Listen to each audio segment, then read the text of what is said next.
Bonjour, nous sommes le vendredi 9 janvier 2026 et le sujet est le verrier Arc France qui demande son placement en redressement judiciaire. En 2024, il y a eu environ 65 000 à 70 000 faillites de TPE-PME. En 2025, on aura les chiffres précis d'ici quelques semaines, probablement plus de 70 000. Et en 2026, d'après certaines estimations d'économistes, ce serait plus de 70 000 faillites de TPE-PME également.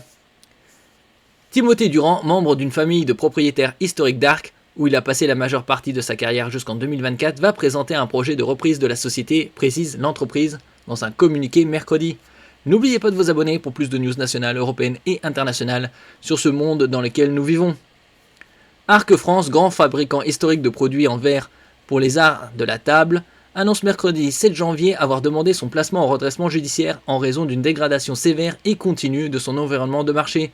Ce groupe bicentenaire, qui emploie 3500 salariés à Arc, Pas-de-Calais, où sont basées sa principale usine et son siège social, a bénéficié par le passé de nombreux plans de refinancement soutenus par l'État, le dernier en 2024.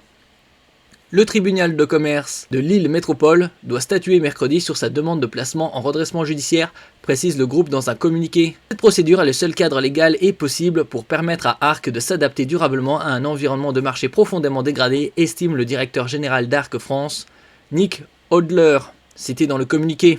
Une forte concurrence. Dans un énième sauvetage en avril, un plan de refinancement de 42 millions d'euros avait été validé par la justice, avec l'arrivée notamment de 2 nouveaux actionnaires minoritaires.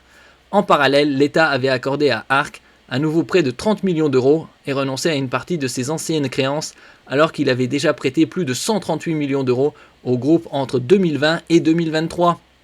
Notre modèle doit encore se transformer en profondeur en revoyant notre schéma industriel et donc en réduisant nos effectifs, prévient le directeur général d'Arc France. D'après certains économistes, le chômage pourrait atteindre 8,5%, voire plus, en 2026. Il y a plusieurs centaines d'emplois qui sont clairement en jeu, ça pourrait être de l'ordre de 500 personnes, craint Frédéric Speck, délégué syndical central CGT chez Arc France, interrogé par l'AFP.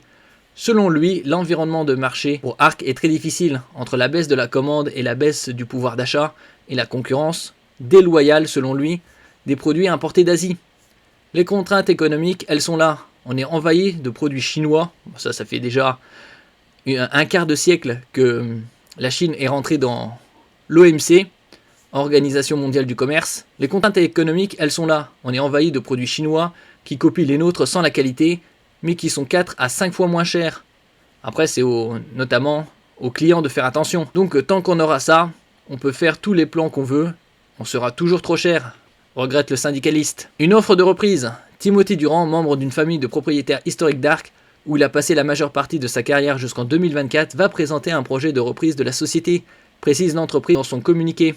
Qualifiant cette offre de sérieuse et réaliste, l'État sera attentif aux conséquences humaines et sociales de cette nouvelle procédure pour Arc dans la continuité du soutien apporté par l'État à ce groupe depuis plusieurs années, a réagi le ministre délégué à l'Industrie Sébastien Martin dans une déclaration transmise à l'AFP. Le ministre délégué compte rencontrer jeudi Timothée Durand, a-t-il précisé, tout en soulignant que l'État examinera avec sérieux toutes les autres offres de reprise susceptibles de venir par la suite. Fondée en 1825, donc il y a déjà 2 siècles, 200 ans, Arc produit notamment des ustensiles pour la table, verres et assiettes sous ses marques Arc-Rock, Luminarc, Cristal d'Arc, Paris et Chef et Sommelier, mais aussi les produits d'entrée de gamme pour le géant suédois de l'ameublement Ikea. Mais le groupe fait face à des difficultés chroniques depuis les années 2000. En 20 ans, ses effectifs à Arc ont été presque divisés par 3. Donc nous aurons plus d'informations dans les semaines et mois à venir.